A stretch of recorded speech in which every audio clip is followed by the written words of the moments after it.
ఓం శ్రీమాత్రే నమః.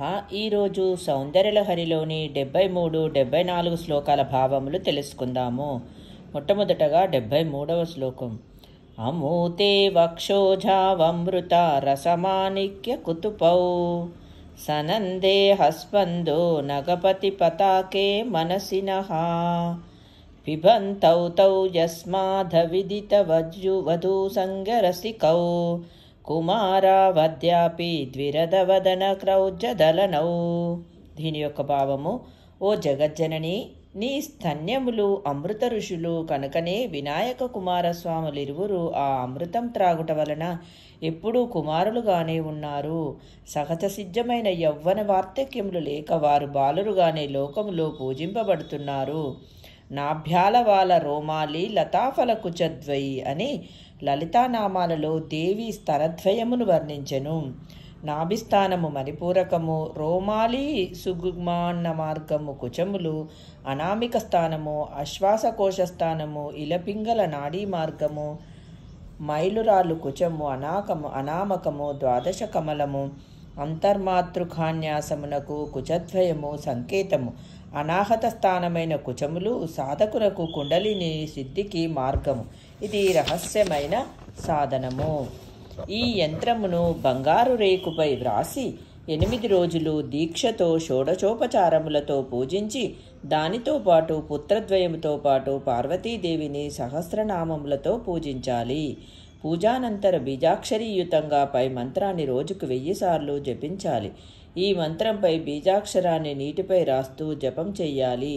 ఏ రోజుకా రోజు జపించిన జలాన్ని పసిపిల్లల తల్లులకిస్తే స్తన్యవృద్ధి జరుగుతుంది. పిల్లలకు సరిపడా పాలు వస్తాయి. పాడి ఆవులకు తాగిస్తే సమృద్ధిగా చిక్కగా పాలు ఇస్తాయి. మంత్రశాస్త్రంలో గోపాలసుందరి పూజన యంత్రం అనే యంత్రము ఇయ్యబడింది.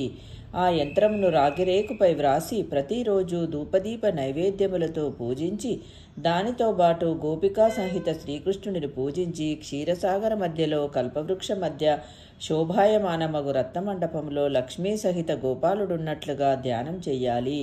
పద్మము, చక్రము, ఇక్షుజాతము, బాణము, అంకుశము, పాశము, వేణువులను 8 చేతులతో ధరించి ఎర్రని కాంతిగల గోపాల సుందరిని 1,00,000 జపం చెయ్యాలి.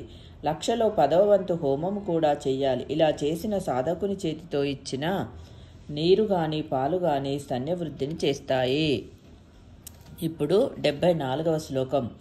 వహత్యంబ స్తంభే రమధనుజ కుంభ ప్రకృతికి సమారబ్ధా ముక్తామణిభిరమలాం హారలతికాం కుచా భోగో బింబాదర రుచిభిః రంతశ్చ ఫలితాం ప్రతాపవ్యామిశ్రాం పురదమయితుం కీర్తిమివతే.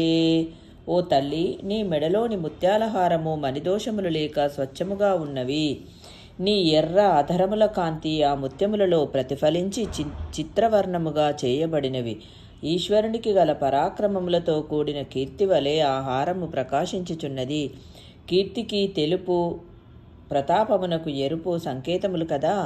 ఆ త్రిపురాసుర సంహారి యొక్క కీర్తి ప్రతాపములే ఈ ముత్యాలహారముగా కంఠసీమని అలంకరించుకోవాలని కాబోలు.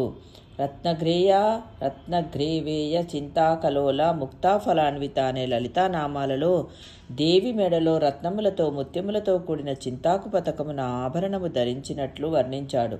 ఉపాసకుడు దేవీ మెడ యందు దృష్టిని నిలిపి ధ్యానించేవాడు. కామ్యఫలమును ఆచరించేవారును వారు చంచల మనస్కులు. పెడలోని హారము చంచలమై ఇటు అటు ఊగినట్టు వారి మనస్సు కూడా చంచలము. భగవత్ స్వరూప ధ్యానరతులు మధ్యమములు. వీరు కామ్యఫలం ఆశించకపోయినా ఆ అవయముల యొక్క స్వరూపమును మాత్రమే ఆరాధించి ఆ అంతర్యోపాసన చేయని వారు మధ్యమములు. ముముక్షులు అనగా మోక్షమును మాత్రమే కోరువారు ఉత్తములు. దేవీ ఉపాసన చేయి వారి ఆసక్తిని బట్టే ఫలమునిచ్చును. ఈ సందర్భంలో త్రిశతీ నామములోని 76వ నామంలో లంబి ముక్తాలంకిత అనే నామానికి శ్రీ భగవత్పాదులు వేలాడుచున్న ముత్యాలహారంచే ఒప్పబడుచున్నది. చింతాకు పతకము ఆంధ్రదేశంలో ప్రసిద్ధి. ఇది చింతాకుల వంటి బంగారు గొలుసు. దానికే మంచి ముత్యాలు వేలాడతీశారు. ఈ యంత్రము బంగారు రేకుపై వ్రాసి దేవీ సన్నిధి అందు ఉంచి 45 రోజులు భక్తితో షోడశోపచారములతో పూజించాలి. దేవిని సహస్రనామాలతో ఎర్రని పూలతో పూజించాలి. ప్రతిరోజు ఈ శ్లోకమును బీజమంత్రములతో సహా రోజుకు 108 సార్లు పారాయణ చెయ్యాలి. ఇదే మంత్రాన్ని 3 రోజులు దీక్ష తీసుకున్నట్లయితే రోజుకు 1000 సార్లు జపించాలి. పాలు బియ్యంతో పాయసం చేసి నివేదన చెయ్యాలి. తేనె కూడా నివేదించి ప్రసాదం స్వీకరించాలి. సమాజంలో నిరూపమానమైన కీర్తి ప్రతిష్టలు ఈ సాధకునికి లభిస్తాయి. రాజోద్యోగము, రాజాధారణ లభిస్తాయి. తారాధారణం యంత్రం అనే ఒక యంత్రము మంత్రశాస్త్రంలో చెప్పబడింది. ఈ యంత్రమును భోజపత్రంపై లక్షారసంతో రాసి షట్కోణ మధ్యంలో మూలమంత్రాన్ని వ్రాసి విధియుక్తముగా పూజించాలి. తర్వాత జపహోమాదులు చెయ్యాలి. తర్వాత యంత్రము రాగి తాయెత్తులో ఉంచి స్త్రీలు ఎడమ చేతికి కట్టుకున్నట్లయితే సౌభాగ్యపుత్ర పౌత్రాభివృద్ధి అవుతుంది. పురుషులు కుడి చేతికి కట్టుకున్నట్లయితే అజ్ఞానులకైనా జ్ఞానోదయము, కీర్తి కలుగుతుంది.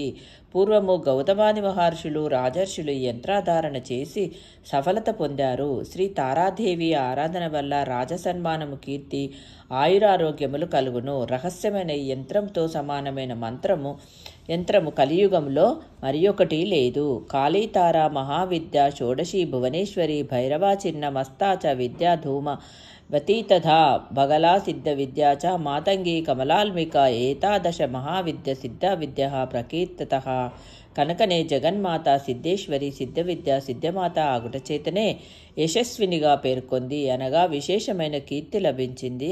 కీర్తిలకిదే అనే అర్థము.